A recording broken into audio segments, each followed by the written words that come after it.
So this one is from Jeremy. So what is the role of a friend in helping a friend find purpose? Great question. My buddy Adam has been friends with me since we were in elementary school. I moved to Texas and he still lives in North Carolina. Welcome to Texas, Jeremy. We love it. But I try to text and call him each week. I'm happy building my business, working out and networking here in Texas, but I feel tremendous guilt like I left him behind. Man, I want him to do well, but he struggles with depression, substance abuse, and he's moving around, not really knowing what meaningful project to work on. I want to help and be there for my best friend, but his attitude is more and more negative and combative.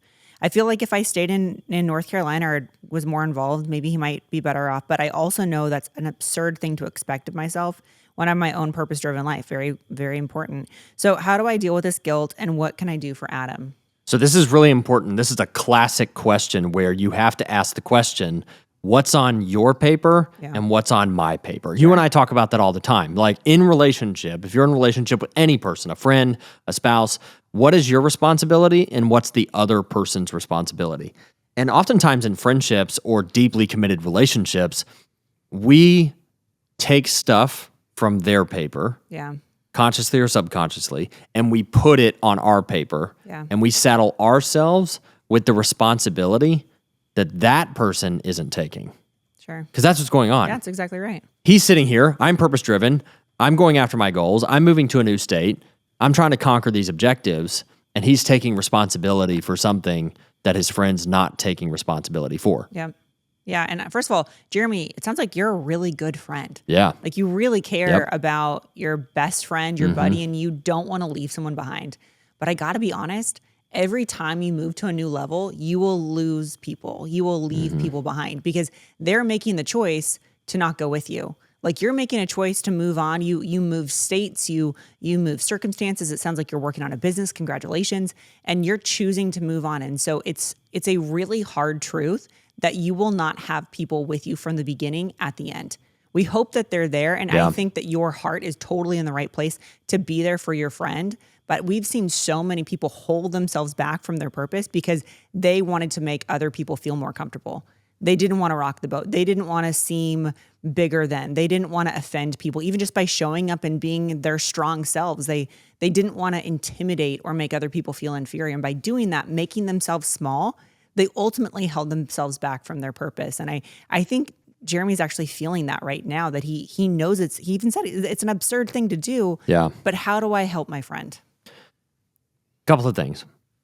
One, you're taking responsibility for something your friend has to take responsibility for. Totally. Now, to go deeper on that, we have to ask, does that friend have the capacity to even take responsibility? Now, that's a whole bunch of childhood therapeutic stuff that is also not your responsibility. Sure.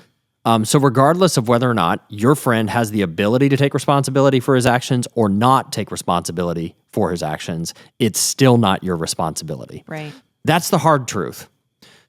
How do you handle this? It's a classic empathetic boundaries conversation. Yeah. So for example, every time that you talk to your friend and they're getting more negative, more of a spiral, more substance abuse, it really is the empathetic boundaries conversation. And we talk about this on repeat. Yep. One of our favorite people in the world is Dr. Henry Cloud, Absolutely. who wrote the book Boundaries. The Yeah. New York Times best-selling book, sold millions of copies. Right. Boundaries tells you to do boundaries like this, which is, I'm sorry that's frustrating to you, but I just can't have you talk to me this way. Right. Or Love and limits. Love and limits. Yeah. Every boundary needs love or a statement of empathy, and limits, meaning the articulation of the boundary. And this is a relationship that needs boundaries. Now, it has geographical boundaries Right. because That's true. you just moved. Yeah, you moved. But it also needs the emotional boundaries as well. Yeah. And I think that's one of the conversations that's going to have to be had because even though, see, we think we're being well-intentioned when we're helping our friends and taking responsibility for their stuff, but we're not actually helping them. Right. We're making it worse. And we're we actually can't enabling want them. something more than they do. No, you cannot. You can't want your friend to find his purpose more than he wants to find his purpose. Correct. It just won't work. That's called codependency. And so you have to create an invitation, create an environment. I mean, maybe take your buddy out to drinks or coffee or something and just say, hey man, I see you. I love you. I'm here for you. Can I ask you a couple questions to help you get clarity about what's next? If your friend's like, yes, I absolutely want help. If If he wants help, then jump in and have that conversation. If he doesn't, maybe he's not ready. And that's okay too. The other thing I would say about boundaries in this situation is that why does it work? Boundaries work because boundaries create a frustrated mental state, meaning it creates irritation in the mind of the person on the receiving end of the boundary. So if he's setting a boundary with his friend, he puts his friend in a frustrated mental state. Guess what?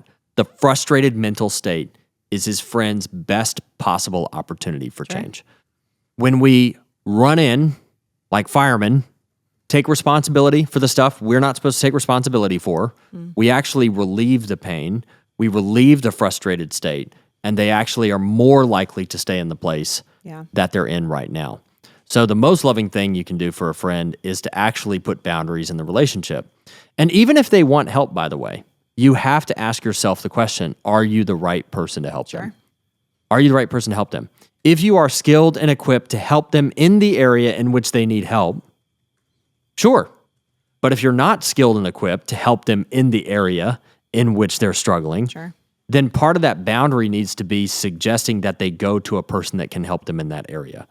Because a lot of us also, even if our friend is wanting advice from us, wanting us to help them with something, we may not be the right person. And part of that might be because we're unskilled in that area. Or you're too familiar. Or we're too familiar. Yeah. Like, how many times have you and I had very close friends or maybe family members that we know we could help them if they would take it, but we're too close. Or because of the nature of the relationship, they can't receive help from us.